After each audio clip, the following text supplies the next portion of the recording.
The boy who was too weak to survive infancy, the man who became a legend, and the mystery that still refuses to close. If stories like this move you, take a moment to like this video and subscribe, because history like this deserves to be remembered properly. Now, let us begin where it all started, in a hospital bed, 6,000 miles from home, under the sign of the dragon. Lee entered the world on November the 27th, 1940, in the Chinese hospital of San Francisco, California. His parents were far from home, touring with a Chinese opera company, and fate arranged for their son to be born in the hour of the dragon, in the year of the dragon, an omen his mother would never let him forget. He was given the name Li Junfan, meaning return again, as if his family already sensed he would leave, and leave too soon. Historians believe his American birth granted him a citizenship that would later shape his entire destiny, opening doors that might otherwise have remained sealed shut. Infant, who would one day move faster than the human eye could track, was, in his earliest days, dangerously frail. Family lore holds that Bruce was so weak as a newborn that relatives feared he would not survive the year. To confuse the evil spirits believed to prey on fragile children, his family reportedly gave him a girl's nickname, Siphon, Small Phoenix, a quiet, superstitious shield against death. It is a detail steeped in old Cantonese belief, one historians treat as family legend rather than confirmed record, yet it colors everything that came after.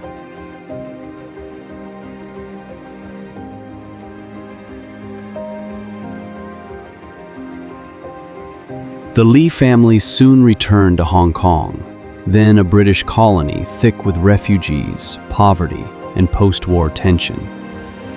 Bruce grew up in the crowded, humid alleys of Kowloon, where survival often meant learning to fight before you learned to read a room.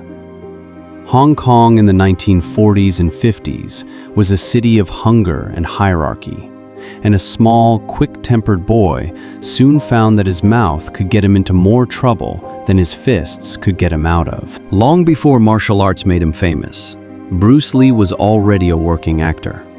By the age of 18, he had appeared in roughly 20 Cantonese films, often cast as a troubled street youth, a role that mirrored his real life uncomfortably well.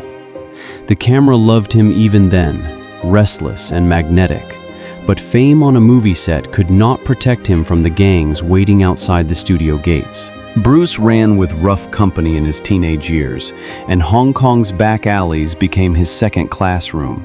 Street fights were frequent, sometimes brutal, and his mother grew increasingly afraid for her son's safety. It is said that after one confrontation left him bruised and shaken, the family understood that raw aggression alone would get him killed. He needed discipline, not just defiance. At around 13 years old, Bruce was brought to a modest school in Hong Kong to study under Ip Man, a reserved and formidable master of Wing Chun. Ip Man did not simply teach punches and blocks. He taught patience, structure, and the quiet philosophy hidden beneath violence. For the volatile, restless teenager, this discipline was less a hobby and more a lifeline, reshaping raw anger into something closer to art. Strangely, before martial arts made him a legend, dance nearly claimed his talents instead.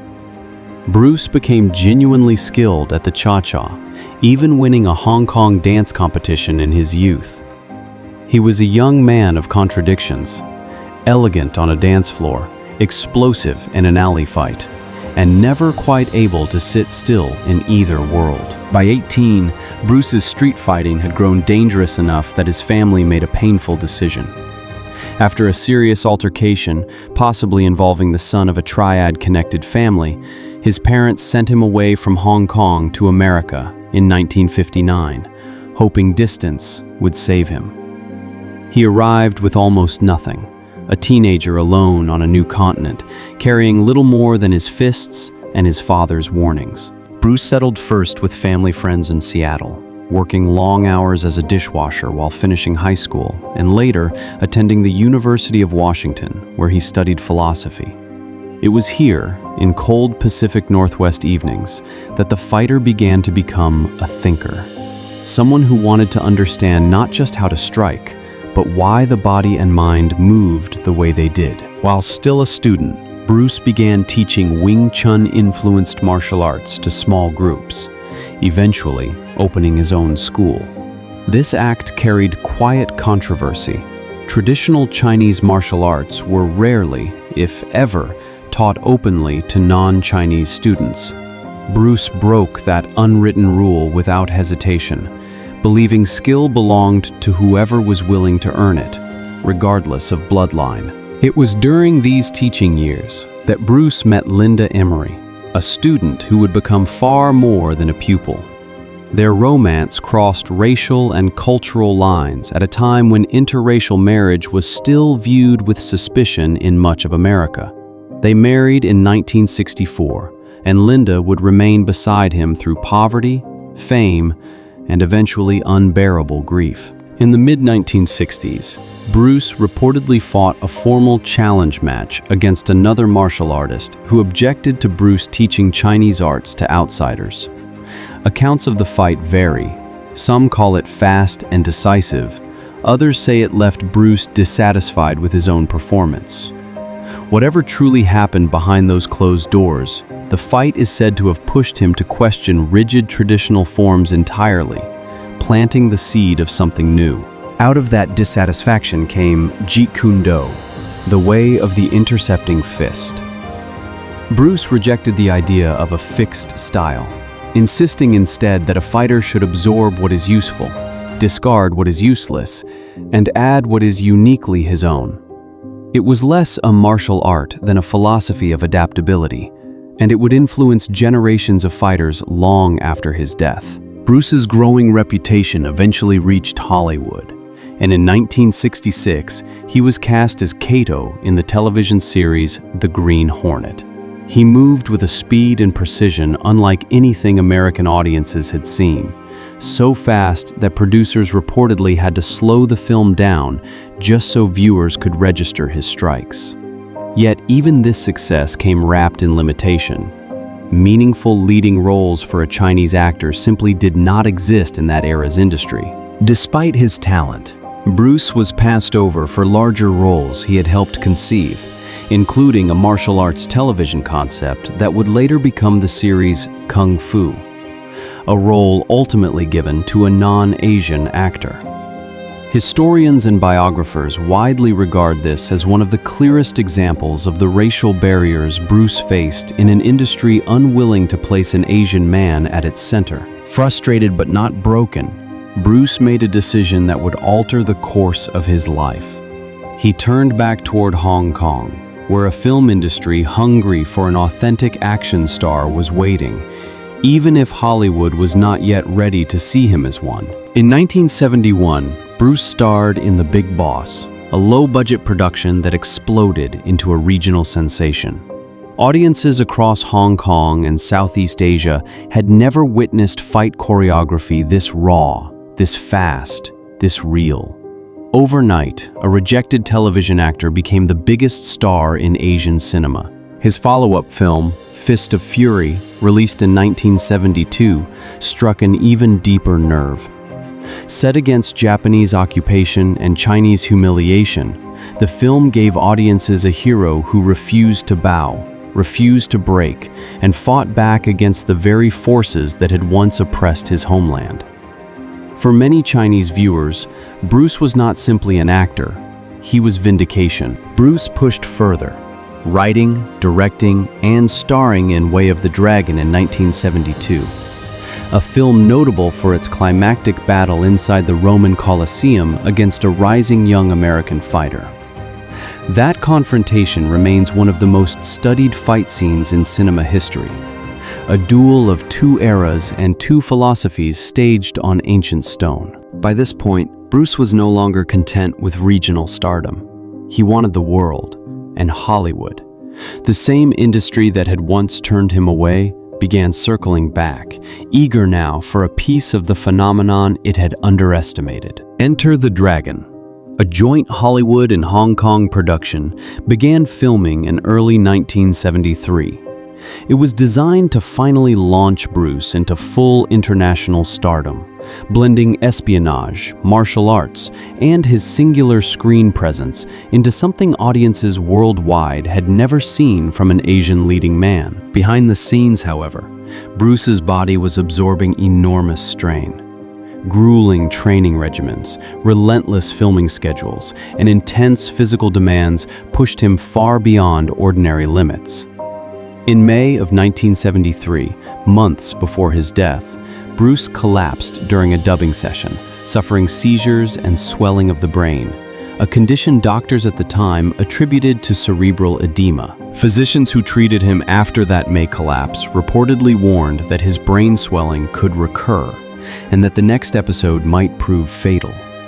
Bruce recovered enough to resume work, driven by the same relentless will that had carried him out of Hong Kong's alleys years before. Whether he ever fully grasped the danger inside his own skull remains one of history's quiet, aching questions. On July the 20th, 1973, Bruce met with producer Raymond Chow to discuss a project called Game of Death. Later that day, he visited the apartment of actress Betty Ting Pei to review a script. He complained of a headache, and Ting Pei gave him a common painkiller called Equagesic. Bruce lay down to rest. He never woke up. Attempts to revive him failed, and Bruce was pronounced dead at just 32 years old. The official cause listed was cerebral edema, a swelling of the brain, believed by many doctors to have stemmed from an unusual sensitivity to a compound within the medication he had taken.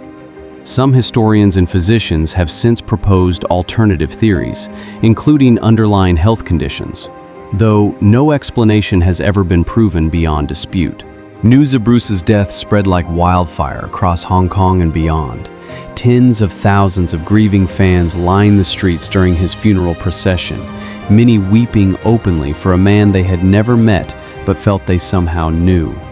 It was, for many, less like losing a celebrity and more like losing a symbol of pride itself. In the absence of full certainty, rumor rushed in to fill the silence. Some whispers spoke of curses tied to the Lee family. Others hinted darkly at rivalries within Hong Kong's film industry. None of these theories have ever been substantiated by credible historical evidence, yet they persist precisely because sudden, unexplained death demands a story, even when the truth remains frustratingly simple and cruel. Weeks after Bruce's death, Enter the Dragon was released worldwide, becoming a landmark box office success and cementing him, posthumously, as the first true global Asian action star. He never lived to witness the scale of the impact he had made. The Lee family's sorrow did not end there. In 1993, Bruce's son Brandon Lee died in a shocking on-set accident during the filming of The Crow, struck by a fragment lodged in a prop firearm that should never have been loaded with anything live. The eerie echo of a second Lee lost young, again on a film set, only deepened the sense of tragedy surrounding the family name. Chapter 30: The Legacy That Never Dies. Decades later, Bruce Lee remains far more than a martial artist or a movie star. He is remembered as a philosopher of motion, a man who told the world to be water, to flow around obstacles rather than break against them. He shattered barriers for Asian representation in film, reshaped martial arts training worldwide, and proved that discipline mixed with defiance could outlast even death itself. His body failed him at 32. His legend, somehow, never has.